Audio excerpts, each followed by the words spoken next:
afternoon, everyone. It's wonderful to be here. As this reaches you and you're dropping by, press some hearts, send some love, and I'm sending you all my love on this Sunday. I'm just checking that we're all good to go and we're live. Absolutely wonderful. Okay, so today we've got an interesting subject. I'm going to talk about the wilderness and what it looks like in our life, how you could see it in other people's lives, and so on, and how do we get out of the wilderness? The even bigger question today, how do we get out of the wilderness? So what the wilderness can look like for us is when our life is on repeat. So if we think of the Israelites, they were in captivity as slaves for 400 years, and then Moses led them out of Egypt, out of the slavery, but then they ended up in the wilderness for 40 years. So what goes? So how do we know when we're in the wilderness and we're wandering around? And how do we not make it 40 years of wilderness? Okay? That's the questions we want to look at. How do we make the patterns that repeat in our life not be 40 years of wilderness, absolutely build up our faith and stay connected? And what do we need to change, adapt, overcome in order that we don't stay in the wilderness, and in order that we're equipped that if the wilderness happens again, and we're human, it's quite likely to, what are we going to do to make sure that we know when it comes, that we know what to do? Okay, so let's have a look at what we can do when repetition's happening and we need to get out of the wilderness. Now, these are a different size, so I'm just not sure. Yeah, I didn't think that was going to work too well. Okay, so we have slides, but I'll just have to check. They're going to be massive, I think. Just let me see if this will work. Sorry about this. I should have made them different sizes, but you get that. Okay. So, here's what we need to look at first. Our first key, stop looking straight ahead. Okay? If you're looking straight ahead, you're going to miss it all. And it's very frustrating because you keep saying to yourself, I'm looking straight ahead, I'm focused forward, but still life's hard. Had to come up with a really good word then. But still life's hard, okay? So God's plan is broader than the straight road, okay? He could have taken the Israelites from point A straight to point B, but he didn't, okay? The plan for your life is much bigger than you can imagine. So you've got to take that time to sit down, let your mind go of trying to make things straight and quick and take the direct route.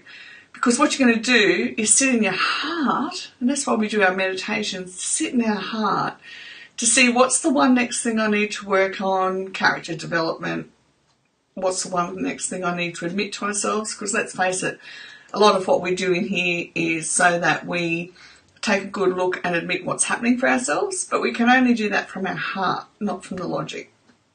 Okay, so, and then you want to sit down and give yourself permission that this is a long road, okay? It's not a straight road, it's a long road. It doesn't mean you're in the wilderness for long, it just means that you have a bigger view of your life than what you can even imagine. Key 2, stop grumbling. When we grumble, we forget that our story is larger than what's right in front of us. When we're focused right in front of us, right here, there is no way we're going to even be able to see that we're in the wilderness, see that we're on repetitive patterns, see that our faith is like this, up and down. We can't, because we think the road is right here and it's straight ahead. We've got to just sit back, take a bigger view. Hi Cheryl, great to see you. Key 3, stop projecting your joy and peace as a future attainable goal. Now we say to ourselves, if I can just do this, I'll be happy. If I can just make that happen, life will be so less stressful and peaceful. Can you list, how many if onlys can you list in your life? Hashtag if only, then I will feel this way. Then if only that would happen. Oh, here's a good one actually. If only they'd stop doing that, then I'd feel better. We need one of those buzzers, don't we, that go brrr. No. We've got to learn no comparisons. We're in charge of what happens with us emotionally. And if we're being triggered, as we've talked about in other videos, if we're being triggered, we've got to sit down and look at what's happening for us. Oh, thank you, Cheryl. That's very kind. And because we need them, you see. We need to take responsibility of where we're going to be happy or joy. Where, you know, instead of thinking about what we haven't got, think about what we can have and what we can do today. It'll make the whole wilderness experience a lot. I'm not ever going to say a wilderness experience is easy, because it is hard and it is hard work, but it is doable, all right? And it's as we change our heart attitude and our heart behaviour that we make the experience easier, all right? Hi, Sarah. Thanks for making it. We just went through the first 3 keys of the wilderness experience. And for those that have just joined as well, we are talking about how when life's on repetition and we feel dry, you know, it's like we're in the desert and we're dry, okay? What have we got to do? What tools can we equip ourselves for when we feel this way? Okay, and I'm sorry, I couldn't put the slides up because I actually made them in slide size and I should have made them our size. Okay, so that was the first 3 keys. 1, 2, 3. Now, key 4. Here we go. Now, we have to sit down and we have to ask ourselves this. Do we feel deep down that God has not been good to us? And look, whether you're a believer or not, it's a valid question. Because people, even if they're not proactive in their faith, as in, you know, living it, as in it's a conscious part of their life. Even when faith's not a conscious part of your life, you can still have feelings that God's not been good to you, okay? It's hard in the desert. My goodness, we're in the wilderness and it's dry and it's barren and not a lot of life around us. And we feel that on the inside. We feel like there's not a lot of life left in us. So how you see God is profoundly impacting how you treat others. Have you ever thought about that? So if you see God as this man who sits on the moon, who wields a big stick and says, you shall not, you shall not, you shall not, then you're going to be treating other people like that. There's no 2 ways about it. If you see God as somebody who's very kind and caring and compassionate, loving and understanding and right there with you all the time, then that's how you're going to treat other people. Because everything comes from that space of love and unity, and we are all in this together. And whether you like it or not, we're all in this together, okay? That's probably a really deep key to reflect on, but it's good. We need deep. We need to do reflection in order that we go deeper within ourselves to get a greater understanding of what God is in our life, who He is, or how you want to define that, where you're growing into it, etc., etc. Key 5. In the midst of disbelief, where is your belief? So we see from history that the Egyptians were kept in slavery. The Israelites were kept in Egypt in slavery for 400 years. Moses leads them out. And they wandered in the wilderness for 40 years, okay? And why'd they do that? Because they grumbled and they let go of any responsibility to do things for themselves, and then they disobeyed what the rules were. Okay. If you look out your window and you look at nature and you see all the order, we need that order in our life too.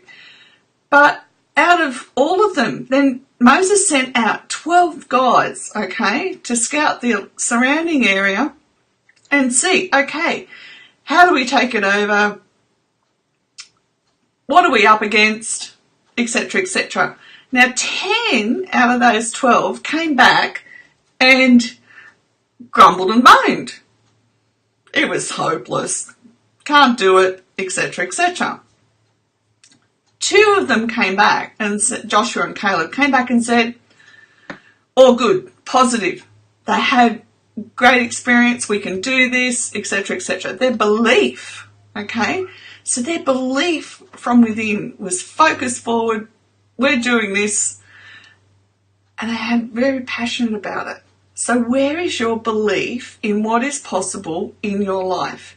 So if we go back to key 1, which is the bigger picture, okay, and key 2, what are we doing? How are we putting a stop sign in front of ourselves and not seeing any further, as opposed to are we ditching it and opening ourselves up to endless possibilities? Okay, it really is important to open yourself up to endless possibilities and then work it all the way through to what's holding you back from believing in your life all things possible. One thing that I haven't put down here though, that I've become very aware of lately, is risk, okay? For some people, taking even the smallest risk seems too much, and that's okay. For me personally, I've taken a lot of risks to get where I am now, and most people would even look at my life now and say, why did you do all that? Because I have an inner conviction of where I'm going. It's a bigger picture, and that's what you need to tap into. Excuse my cat, she's yeah, anyhow. So that's what you want to tap into within yourself. What's your bigger picture, and is it bigger than you can imagine? That's our hashtag today. Is your picture bigger than you can imagine for what you want for your life? Okay? So what I want, my inner conviction of what I want to do in my life and what I want is way bigger than I can imagine. Way, way bigger. And for a couple of decades now, my vision has been that I want to be able to leave a legacy. Did you ever watch the movie Troy? Troy? Yes, Troy. And it's the version where there's Brad Pitt. Oh, I can see the Australian guy's name. Face. Oh, how rude. I've forgotten his name. But anyhow, it's the modern version. And in it, right at the beginning, they send for Achilles. And they say to him, a little boy comes running up to him and say, they want you to, come and fight for them. And they have a conversation, him and the little boy. And Achilles says to the little boy at some point, and that is why they won't remember your name. Now, I watched that movie however long ago, and it really struck me as something, will they remember my name? Anyhow, my thoughts went into a whole process of what does it mean to have your name remembered after you've gone? And if I wanted my name remembered after I'm gone, then what is it that I want to do that gives back to the world and then some? I want to give back. My vision is to be in a financial position where I give back for the generations that come after me, for women, okay, who have to come out of abusive relationships. And the big vision is that not only will we house them, we will educate them so that they change the lives for the children that come after them as well. Does that make sense? So my vision is way bigger than anything I've ever thought of or been equipped for, but I'm on my way, okay? So what is your bigger vision? What do you want to change? And it might unfold over time, and believe me, when the vision's big, it does unfold over more time, okay? Now, I think, 1, 2, 3, yep. I'll just put this one up because it's got, that's it. here it is. I've got some questions, or reflections really, for you.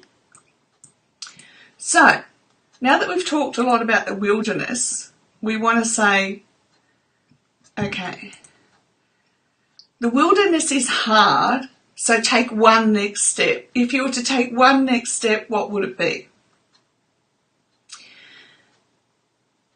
Key reflection 2. Listen to the words you're speaking. Okay, as you go through your day-to-day life, listen to the words you're speaking. Be honest with yourself. Are you grumbling? And see, throughout the following week, you listen to your speech, and if you're grumbling, then you're going to say, okay, what do I need to do about it? What's the bigger picture here? Okay, where do I next need to go? In the wilderness, God is giving you choices to build your character. Are you choosing the ways of the world or God's ways? Now that means, am I choosing a narrow pathway, or am I choosing to accept that that's just the way the world is and I'm just... So yeah, our reflection is, am I being a bigger part? Are you choosing the ways of the world or God's ways? And that means, am I choosing to just accept the situation and circumstances around me, or the circumstances that have gone before me, and saying, that's just the way it is, nothing I can do about it? It's not the truth, okay? There is always something creative we can do about it. All right, I hope that helps you and gives you something to think about, as well as feeds into your heart and soul, that when the wilderness comes, we do hard stuff, but we do it together. Okay, hashtag we do it together. We never have to do it alone. Okay, if this has helped you in any way, given you insights, please share with those around you, because we never know when someone's going through the wilderness, and we never know whose heart we need to touch today. Thanks, girls. I really appreciate you being here. Love it. And actually, I'm going to talk about anxiety tomorrow. That's right. I started to put it together. So throughout this coming week, because it's Sunday here already, I will be talking about anxiety. If you have any questions about anxiety, you can private message me or you can comment down below. And I look forward to sharing more with you tomorrow. Sound good? All right. Bye for now.